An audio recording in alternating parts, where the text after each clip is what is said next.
Hi, you're listening to Childless and Moving Onward.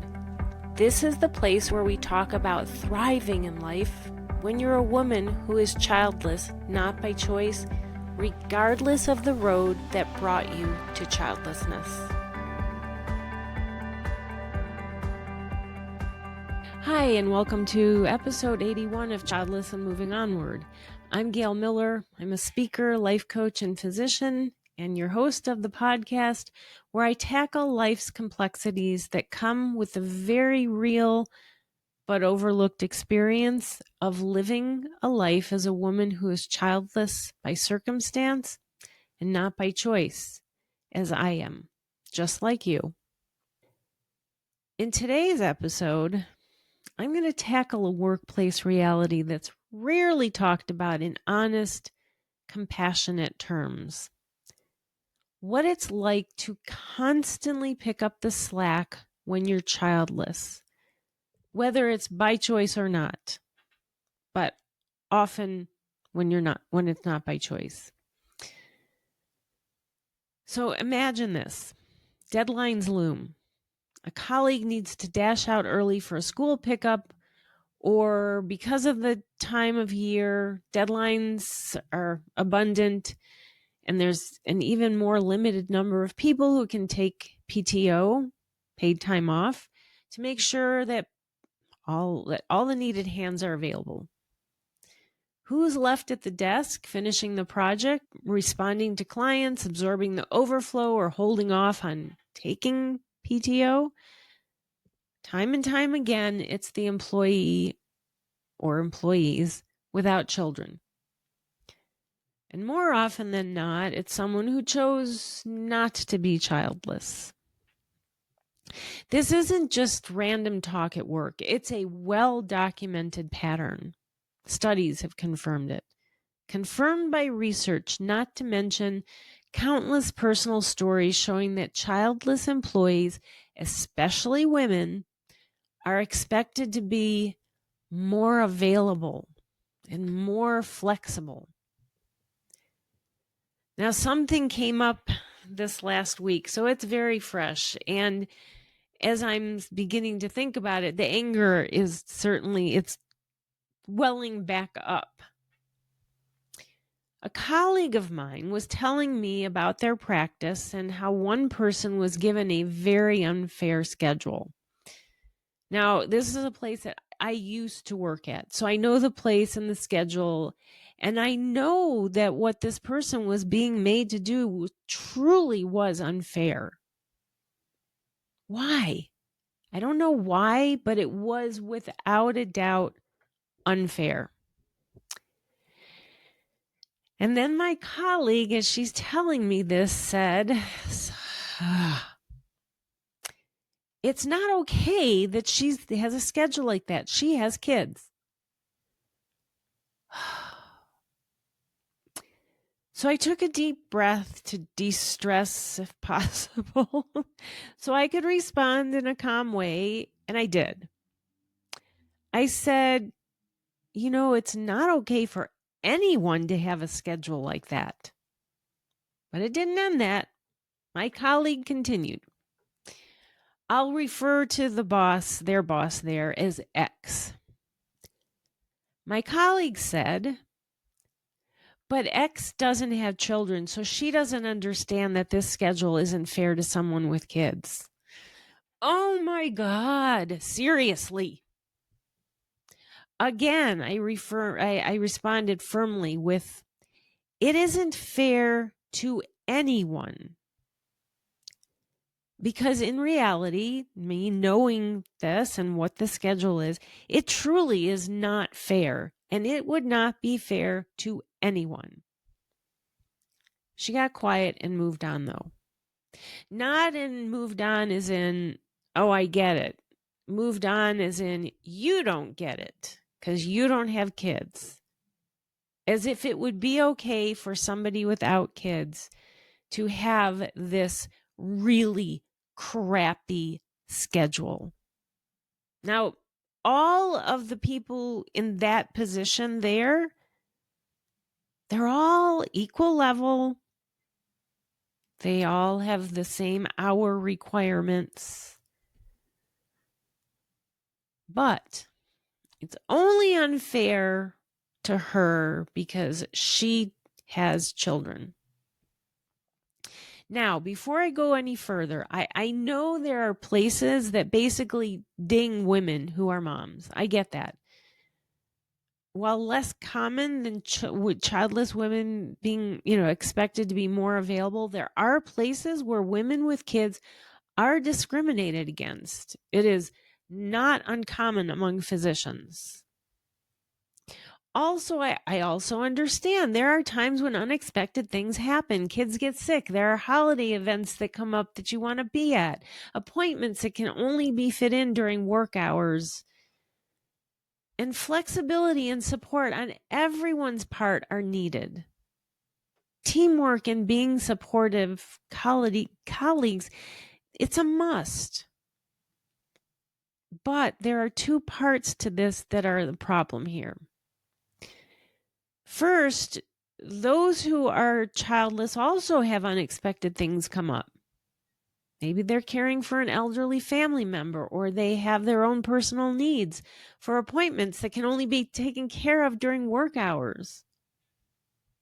More often at work, women without children are expected to use PTO for things like this, while parents are often given the time to take care of what they need to without using PTO. The second part of this is that in many places, women who don't have children have the expectation that they will always pick up the slack.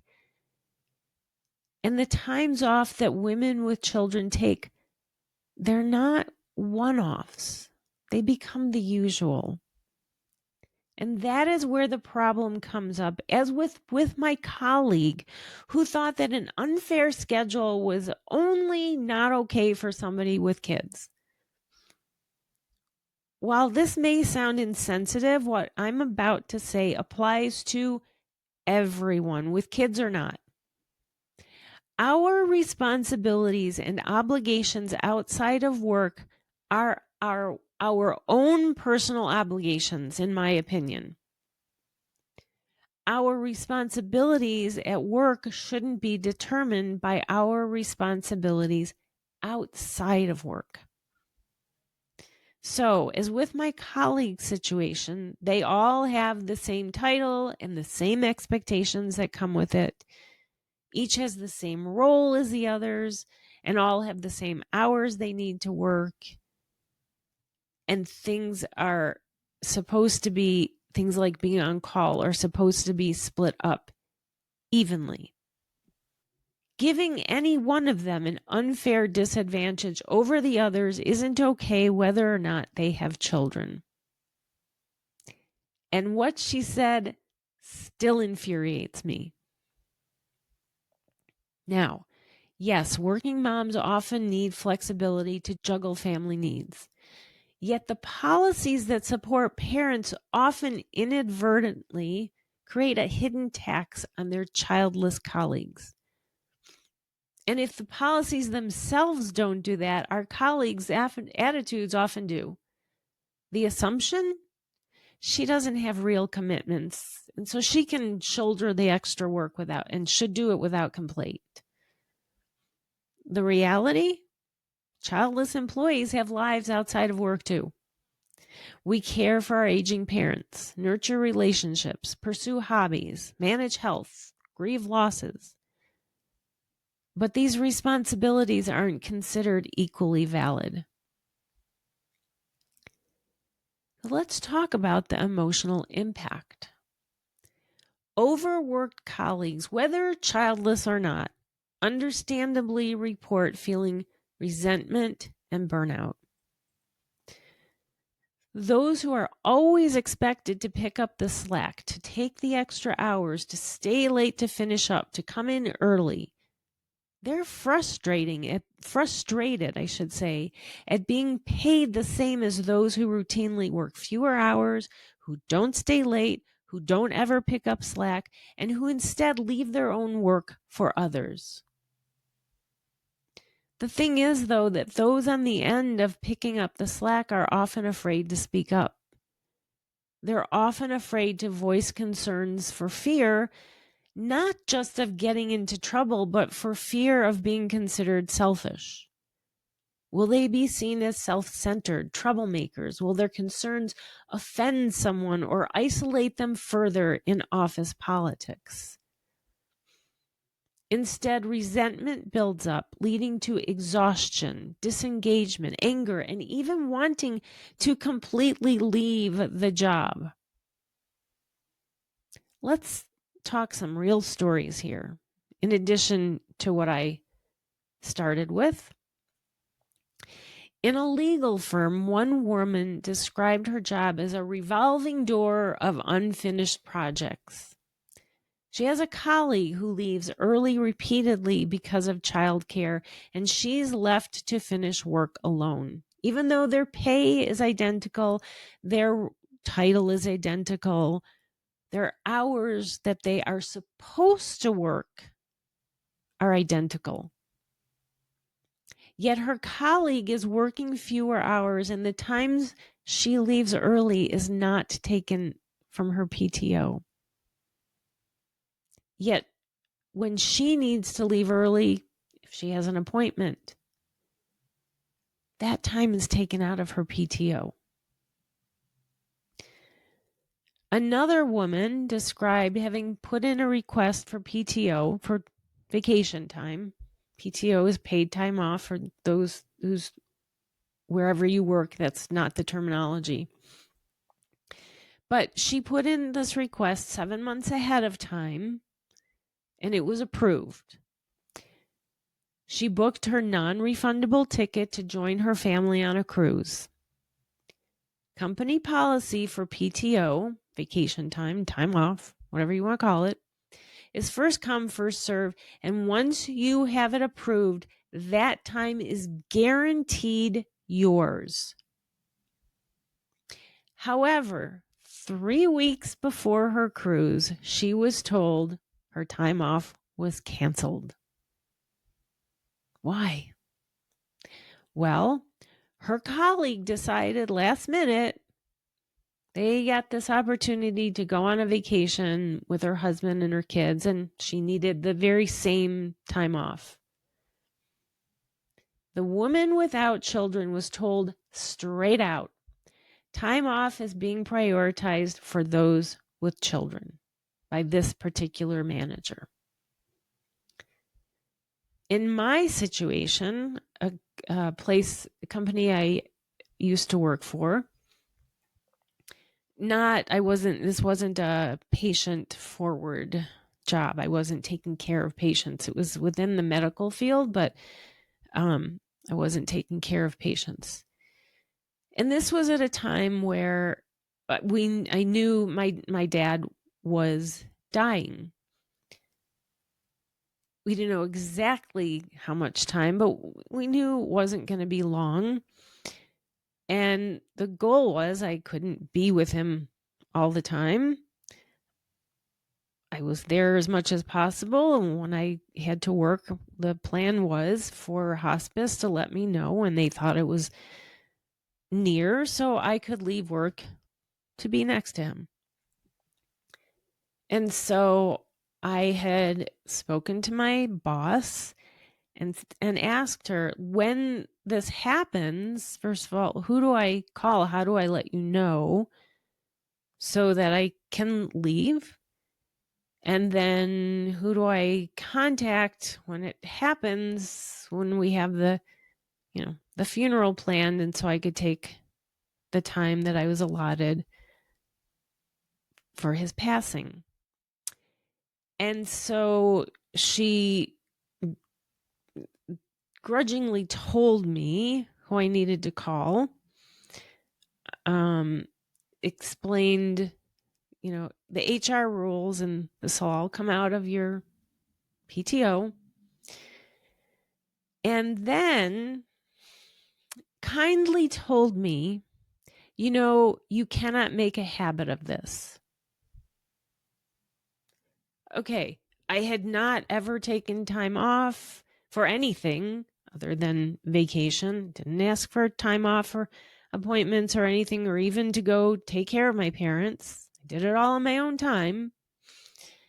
And of course, he's only going to die once. I mean, I'm talking here about my dad dying, and here I'm being told that for me to leave, if I have to leave in the middle of work so that I could be there for his final moments, don't make a habit of this. Don't make a habit of taking time off for his death. Meanwhile, so I'm venting in our chats with my colleagues who are same titles, same role, same hours, all that stuff. And one of them they were all very kind and understanding and sympathetic. And one of them said, I don't understand this. She said, because in the last 3 weeks, each week, one of my kids has had an emergency and I've had to stop working suddenly early.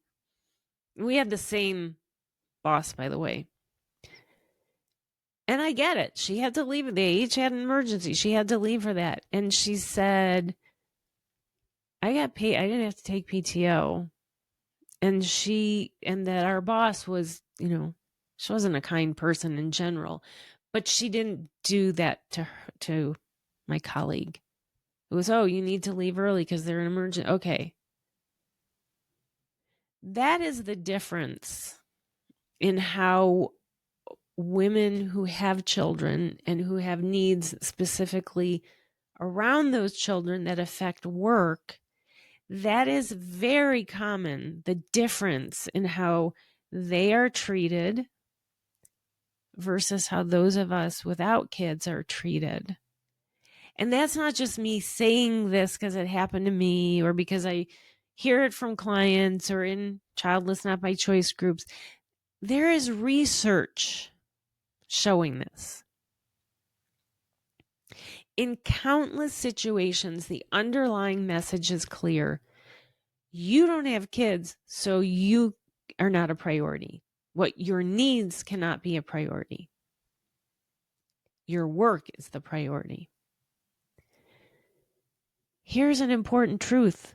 Being childless doesn't mean being responsibility free. But far too many workplaces don't recognize realities like caring for anyone other than biological children or needing downtime to manage grief or personal well-being unless you have children. And here's another truth. Our individual responsibilities outside of work in general, in my opinion, it's a truth. Those should not impact our expectations at work. I don't say this to be heartless. There are, of course, considerations about being supportive and just being a decent human, and sometimes that means cutting someone some slack. But it does not mean that those without children are the go-to at every turn to pick up all the slack at work. Yet being childless employees means they report being denied flexible schedules, time off, or consideration for their own life events, while colleagues with children in the exact same roles, same pay, regularly get the opposite at the expense of the people who don't have children. Why do these patterns continue? Well, it's partly cultural. Most workplaces operate on a default assumption about family and personal life. Having children is recognized as valid and demanding, as it is, but other forms of caregiving are not recognized as that.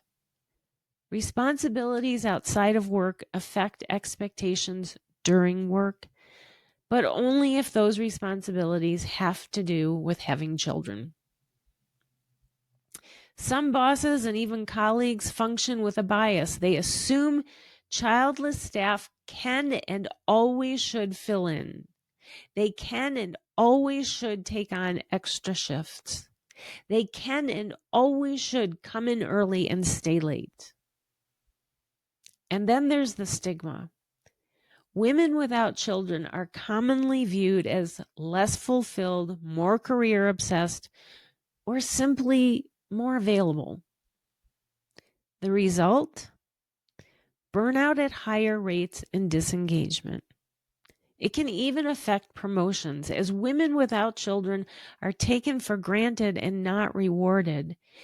And despite being given more work and responsibilities, the view of women without children is that we're less serious and less responsible. And that results in fewer promotions. It's a type of office penalty. Less flexibility, more hours, and little understanding or recognition. So how do we get this to change? First, name the issue. If possible, have a respectful, honest dialogue with management about fair distribution of work and recognition of all life responsibilities. Next, advocate for equal flexibility, whether it's remote work or personal appointments or, all employees deserve reasonable consideration for their time needs. When it's possible, because it isn't always, educate leaders about their assumptions. Leadership should be trained to look beyond parenthood and recognize caregiving in all its forms. And recognize that their life outside of work is important for every employee. So as I come to the end of this episode, here is a message I'd like you to remember.